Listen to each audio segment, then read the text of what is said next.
Vote देना एक जमहूरी हक है, हर हिंदुस्तानी को अपना इख्तियार है। ये वोट जिहाद कैसे हो गया? आपको लगता है कि यार पार्लियामेंट में इस ताल्लुक से बोलना चाहिए? नहीं, ये वोट जिहाद जो कल्पना है वो बीजेपी की है। ऐसा मालेगाव में या पूरे हिंदुस्तान में कभी भी नहीं हुआ। मालेगाव मध्ये सध्या वोट जिहादसाठी मालेगावच्या निवडणुकांमध्ये पैसा वापरला गेल्याचा आरोप पीठ सोमय्या यांनी केलेला आहे। काय मूलतः हा जो आरोप पीठ सोमय्यांनी जे केलेला आहे तो अत्यंत चुकीचा आरोप आहे। कारण मालेगाव मध्ये कधीही वोट जिहाद झालेला नाही। वोट जिहादसाठी पैसा कुठलाही वापरण्यात आलेला नाही। हा नाशिक मर्चंट बँकेची जी शाखा मालेगावमध्ये आहे, या मालेगाव शाखेमध्ये ऑक्टोबर महिन्यामध्ये 112 का 114 कोटी रुपये आले आणि ते 15 दिवसात लगेच काढून पण लावले। त्याच्यापूर्वीच लोकसभा निवडणुका होऊन गेलेल्या होत्या। 4 जूनला निकाल पण लागलेला होता आणि ऑक्टोबर महिन्यात जे काही विधानसभाची सुरुवात ही झालेली होती आणि अशा याच्यामध्ये तो पैसा कुठून आला आणि कुठे गेला 15 दिवसामध्ये, तर याची चौकशी ATS मार्फत चालू आहे।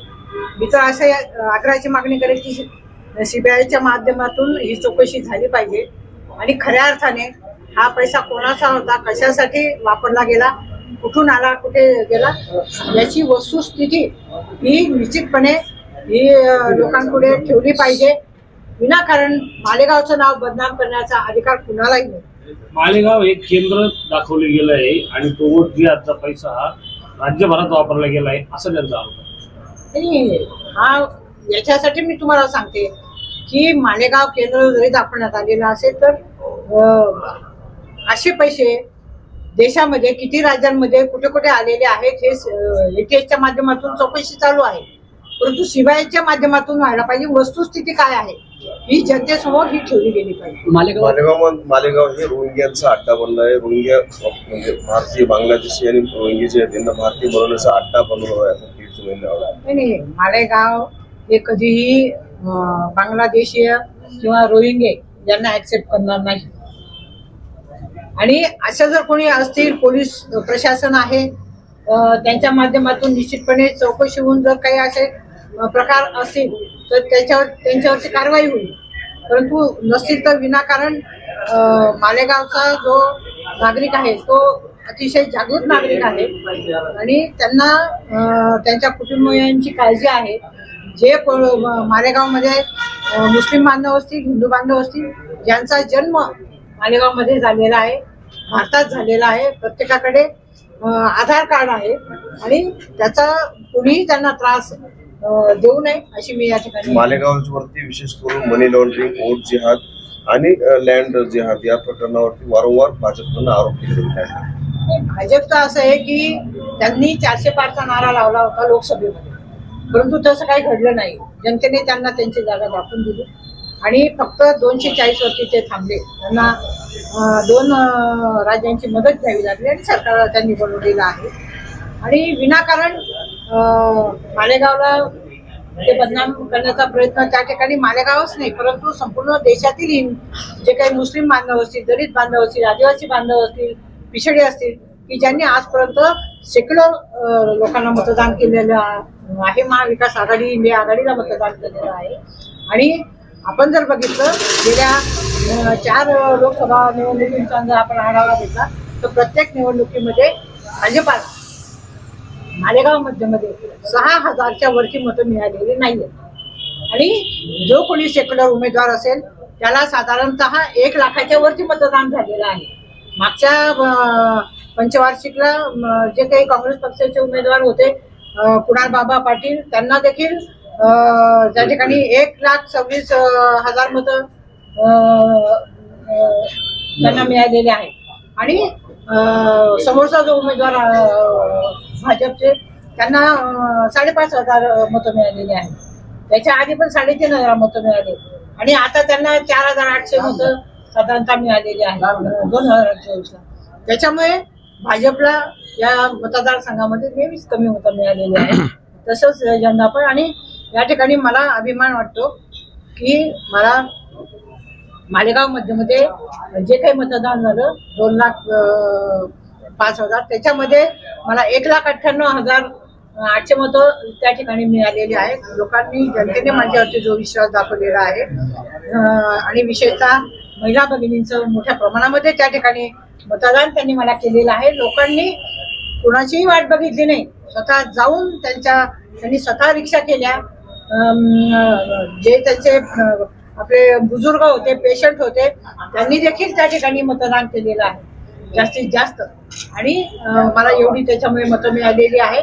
ज्याप्रमाणे मालेगाव मध्ये मतदान मिळालेले आहे त्याचप्रमाणे इतर 5ही मतदारसंघामध्ये जे काही हिंदूंची मतं आहेत ती मला वाढलेली आहे. बांगलामध्ये 50,000 वाढलेले आहेत.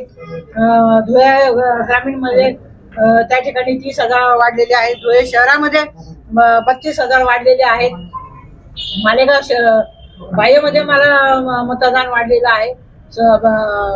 शिंदखेड्यामध्ये मतदान वाढलेलं आहे, तिथेही वाढलं. आणि मालेगावमध्ये पण 70,000 मला मतदान वाढलेलं आहे. कारण लोकसंख्या वाढलेली, मतदार वाढलेले आहे.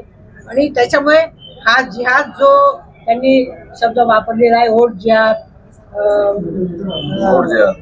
नोट जिहाद, लँड जिहाद, हे त्यांनी शब्द ते काढलेले आहेत. पण तसं अजिबात नाही. मैडम हिंदी में थोड़ा क्या मालेगाव एक प्रश्न चीन मध्ये HM VPPV हा जो आजार पुन्हा डोक्यावर काढलाय, भारतातही त्याचे रुग्ण आढळत आहेत. एकेकाळी मालेगाव हा कोरोनाचा हॉटस्पॉट झालेला होता. त्या पार्श्वभूमीवर इथे काही उपाययोजना किंवा काही आपण या पार्श्वभूमीवर जे काही आरोग्य विभाग आहे त्याच्यावरून मिटिंग घेऊन या आजाराच्या संदर्भामध्ये आपण निश्चितपणे त्या ठिकाणी कारवाई आणि प्रिव्हेन्शन आपल्याला काय करता येईल त्या संदर्भामध्ये आपण मिटिंग घेणार आहोत. नाशिक सिव्हिल हॉस्पिटल असेल, धुळे सिव्हिल हॉस्पिटल असेल, तिथे सतर्कता ठेवण्यासाठी आणि आधीच जनजागृती करण्यासाठी. मैडम हिंदी में क्या कहेंगे, बार बार मालेगांव शहर को कभी वोट जिहाद के नाम पे और कभी इसके लैंड जिहाद के नाम पे और अभी रोहिंग्या के नाम पे बदनाम किया जा रहा है? ये सब बीजेपी की यंत्रणा है. उन्होंने ऐसे बहुत सारे नेता छोड़ दिए हैं कि आप जाओ और मालेगांव को बदनाम करो. लेकिन ऐसा नहीं होगा. मालेगांव में कभी भी वोट जिहाद हुआ नहीं है. बीजेपी ने आत्मपरीक्षण करना चाहिए. उनको हमेशा 4 बार के अगर आप चुनाव के अंजाम देखें तो बीजेपी के उम्मीदवार को 6,000 से ज्यादा यहाँ पे वोट नहीं मिले. और सेक्युलर जो उम्मीदवार है उनको ही यहाँ पे स्वीकारा गया है, क्योंकि सेक्युलर वोट्स मालेगांव में हमेशा मिल रहे हैं. क्योंकि उनका विश्वास है कांग्रेस गठबंधन, महाविकास आघाड़ी और इंडिया आघाड़ी को ही हमेशा यहाँ पे वोट्स मिलते हैं. मालेगांव के जो हमारी महिला है, हमारे बुजुर्ग है, हमारे विद्यार्थी है, सब यहाँ पे यानी उनके जो काम यहाँ पे होते हैं ये अमन से, शांतता से होते हैं. हिंदू और मुसलमान भाई बहन एक मेक के जो सन त्योहार होते हैं, ईद मिलन होते हैं, दीपावली में जाते हैं. यहाँ के जो बिजनेस है, व्यवहार है, जो बुनकर भाई है वो विश्वास के साथ यहाँ पे जुड़े हुए हैं. तो इनको किसी में भी तकलीफ देना नहीं चाहिए, ऐसा मैं कहती हूँ. और मैं उनके साथ हूँ और मैं उनके साथ गंभीरता से मैं खड़ी. रोहिंग्या के बारे में जो है 1500 रोहिंग्या यहाँ पे रहते हैं ऐसा कहा जा रहा है, क्या नहीं? ये तो मुझे गलत लगता है. लेकिन अगर प्रशासन, पुलिस प्रशासन के माध्यम से उनकी जांच हो जाएगी और अगर वो कुछ पकड़े गए तो उनके ऊपर कार्रवाई होगी. मैडम वोट देना एक जमहूरी हक है, हर हिंदुस्तानी को अब तक इख्तियार है. ये वोट जिहाद कैसे हो गया? आपको लगता है कि यार पार्लियामेंट में इस ताल्लुक से बोलना चाहिए? नहीं, ये वोट जिहाद जो कल्पना है वो बीजेपी की है. ऐसा मालेगांव में या पूरे हिंदुस्तान में कभी भी नहीं हुआ है. औरंगाबाद में मुस्लिम बांधव है, भिवंडी में मुस्लिम बांधव है, पूरे दुनिया में है। लेकिन ऐसा थोड़ी होता है।